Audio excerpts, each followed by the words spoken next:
आजचा जो काही निर्णय आला आहे, आपण न्यायव्यवस्थेचा नेहमी सगळेच लोक आदर करत आलेला आहोत. परंतु न्यायालयामध्ये जे काही लोक गेलेले होते त्यांनी त्यांची एकच बाजू त्या ठिकाणी मांडलेली आहे. दुसरी बाजू न्यायालयाच्या समोर का आली नाही असं न्यायालयानं सुद्धा मत व्यक्त केलेलं आहे. पण मला वाटतं, मला जर स्वातंत्र्य मिळालं असेल, मला जर मुक्ती मिळाली असेल, मला बाजारपेठ माझी जर खुली झाली असेल, तर मी कुणाकडे जाऊन ही खुली झालेली आहे हे सांगायची गरज नाही. केंद्र सरकारनं या कायद्याच्या बाबतीमध्ये भक्कमपणानं या देशातल्या शेतकऱ्याची बाजू, शेतकऱ्यांचं मत त्या ठिकाणी मांडलेलं आहे. हा कायदा झाल्यानंतर या देशातल्या 2000 शेतकऱ्यांनी वेगवेगळ्या खरेदीदारांच्या बरोबर या ठिकाणी करार केलेले आहेत. आणि असं काही नाही आहे की यापूर्वी काही राज्यांच्यामध्ये मार्केट खुलं नव्हतं. बिहारमध्ये मार्केट खुलं आहे, केरळमध्ये सुद्धा आज मार्केट कमिटींचं अस्तित्व नाही आहे, तिथंही मार्केट खुलं आहे. या राज्यामध्ये देवेंद्रजी फडणवीस यांच्या काळामध्ये भाजीपाला नियमनमुक्तीचा निर्णय घेतला, आडत नियमनमुक्तीचा निर्णय घेतला. आणि इथं आदरणीय आमदार संजय केळकर साहेब उपस्थित आहेत की भाजीपाला नियमनमुक्तीचा निर्णय झाल्यानंतर शेतकऱ्यांना खुली बाजारपेठ उपलब्ध करून देण्याचं महत्त्वाचं काम पहिल्यांदा ठाणे जिल्ह्यामध्ये आदरणीय केळकर साहेबांनी या ठिकाणी सुरू केलं. अगदी मला वाटतं की त्याच्यामध्ये मकरंद अनासपुरे साहेबांनी सुद्धा सहभाग नोंदवला. मराठवाड्यातला सुद्धा शेतकरी कडधान्य घेऊन त्या बाजारामध्ये विक्री करायला आलेला होता. संत शिरोमणी सावता माळी आठवडा बाजार ही योजना आम्ही या राज्यामध्ये यापूर्वी राबवली. म्हणजे याचा अर्थ मार्केट कमिट्या बंद पडलेल्या नव्हत्या. शेतकऱ्याने त्याचं खऱ्या अर्थानं स्वागत केलं. आजच्या सरकार तर काय करत आहे, संत शिरोमणी सावता माळी त्याच्याऐवजी तिने थोडंसं नाव चेंज केलं. संत शिरोमणी सावता माळी रयत बाजार असं तिने नाव केलं. हरकत नाही, नाव कोणतेही असून दे, पण ही योजनेचं उद्घाटन आजच्या मंत्रिमंडळातले मंत्री करत आहेत.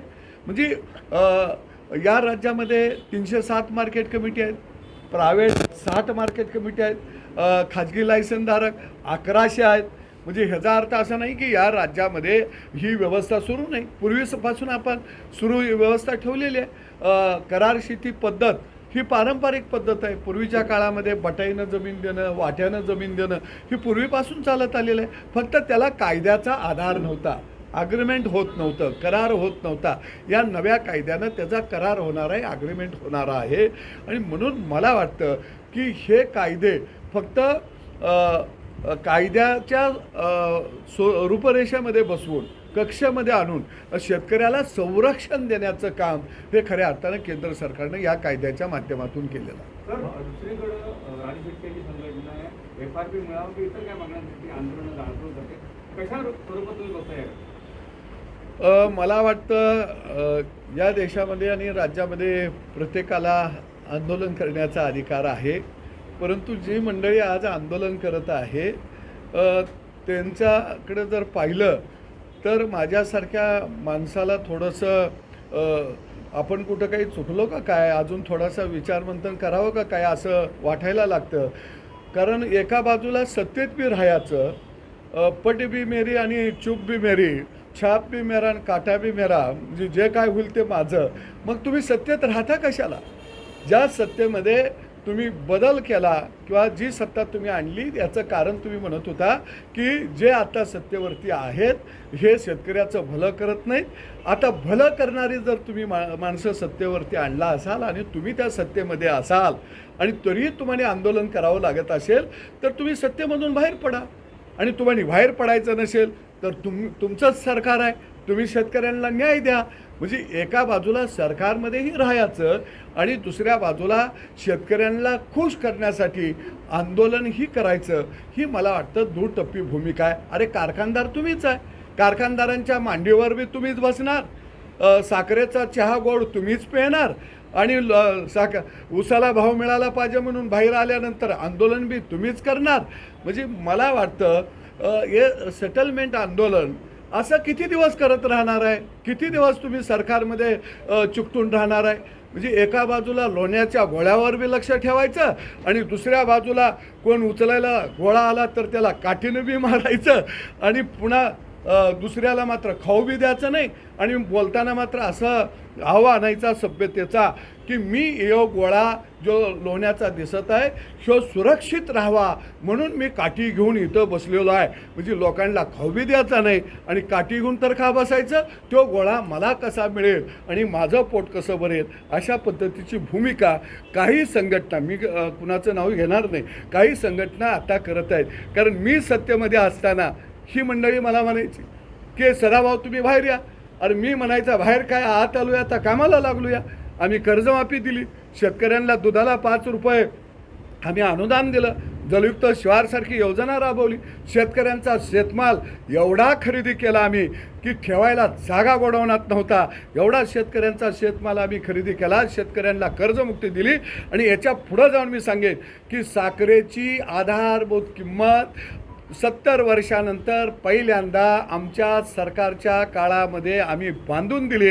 29 रुपयाची साखरेची आधारभूत किंमत आम्ही 31 रुपये केली आणि आमच्या सरकारच्या काळामध्ये 5 वर्षाच्या एकही शेतकऱ्याचं आंदोलन झालं नाही.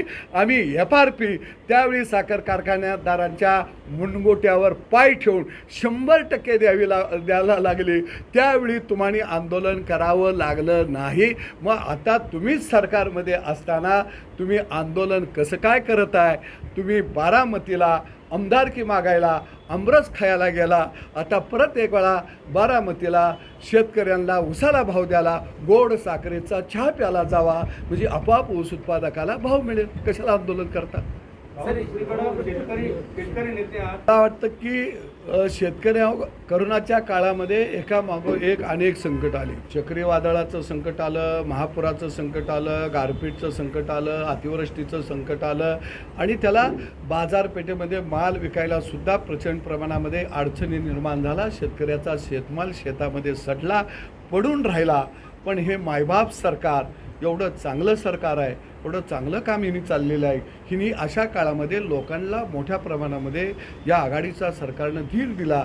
लोकांना सांगितलं की तुम्ही घरात बसा, सोशल डिस्टन्स पाळा, तोंडाला मुस्कं घाला, म्हणजे मास्क लावा, अशा पद्धतीचं सांगितलं. आणि घराच्या बाहेर पडू नका आणि रानातलं सडलं तर सोडून द्या, महापुरात गेलं तर जाऊन द्या, पण तोंडाचं मुस्कं काढायचं नाही आणि अजिबात बोलायचं नाही. म्हणजे या सगळ्या वर्षभराच्या काळात 1 रुपयाची मदत शेतकऱ्याला यांनी केली नाही आणि फक्त करोनाचं भूत शेतकरी बोलायला लागला की त्याच्यापुढं उभा केलं. आता बर्ड फ्लू आला तर ते हेच सांगतील, सोशल डिस्टन्स पाळा, घरात बसा, तोंडाला मुस्कं लावा, मेल्या कोंबड्या तर निवांत राहा, काळजी करू नका, जीव वाचला पाहिजे. त्यामुळं या सरकारनं काही अपेक्षा शेतकरी तर आता अजिबात करत नाही. मला वाटतं की माझा चळवळीतला सगळा काळ बघितला तर हा 35 वर्षाचा आहे. शेतकरी चळवळीचे ज्येष्ठ नेते आदरणीय शरद जोशी साहेब यांनी या राज्यामध्ये कांद्याचं आंदोलन असेल, कापसाचं आंदोलन असेल, ऊसाचं आंदोलन असेल, दूधभात आंदोलन असेल, अशी अनेक आंदोलन या राज्यामध्ये उभा केली, पदयात्रा काढल्या. त्यावेळी काय दिलं या मंडळींनी? त्यावेळी 36 शेतकऱ्यांना यांनी गोळ्या घातल्या, 36 शेतकऱ्यांचं रक्त सांडलं. ऊस आंदोलनामध्ये महिनाभर आम्ही रस्त्यावरती होतो, आमच्या पाठी सोडून निघाले, आम्हाला येरवड्याच्या जेलमध्ये टाकलं, कळबाच्या जेलमध्ये टाकलं आणि त्यावेळी 2 शेतकऱ्यांना गोळ्या घालून मारलं. मावळमध्ये माझं धरणातलं हक्काचं पाणी माझ्या शेतीला मिळालं पाहिजे म्हणून आंदोलन करायला लोक रस्त्यावरती आले तर 4 शेतकऱ्यांना गोळ्या घालून त्यांचं रक्त सांडलं. आणि हीच मंडळी आज जर म्हणत असेल की पंतप्रधान आमच्या बरोबर चर्चेला आली नाही, तर आत्तापर्यंत अनेक चर्चेच्या फेऱ्या ह्या पंतप्रधानाच्या मार्गदर्शनाखालीच झालेल्या आहेत. या देशाचे कृषी मंत्री असतील, व्यापार वाणिज्य मंत्री असतील, हे त्या ठिकाणी शेतकऱ्यांच्या आंदोलकांच्या बरोबर चर्चा करत आहेत. या देशाचे गृहमंत्री आदरणीय अमित शहाजी चर्चा करत आहेत. त्यामुळं चर्चा थांबल्या नाहीत. पण ज्यांनी कधी चर्चाच केल्या नाहीत, बळाच्या जोरावरती शेतकऱ्यांचे आंदोलन मोडून काढले, हेच आता साजूकपणाचा आव आणून ह्यांना आता दृष्टांत झालेला आहे की हे सरकार शेतकऱ्याच्या बरोबर चर्चा करत नाही।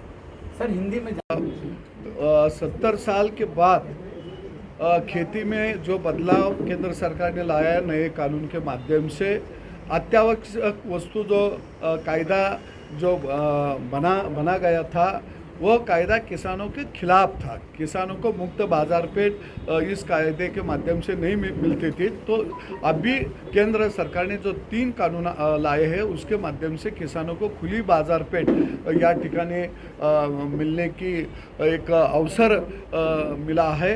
मुझे यह लगता है कि पंजाब में 22,000 आड़तिया और दलाल है, वो 22,000 लोग और मार्केट कमेटी के हित संबंध लोग दिल्ली के तख्त पर आए हैं, किसानों को बहकाया है, भ्रमित किया है।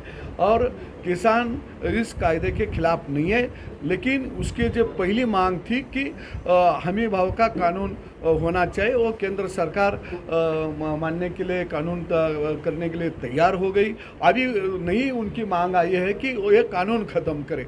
ऐसा झुंडशाही ऐसी नहीं चलेगी, ऐसी दादागिरी नहीं चलेगी। वो ऐसा कैसा हो सकता है कि एक मांग पूरे होने के बाद दूसरी मांग रख सकते कि सब ख़त्म करो, ऐसा नहीं चलेगा।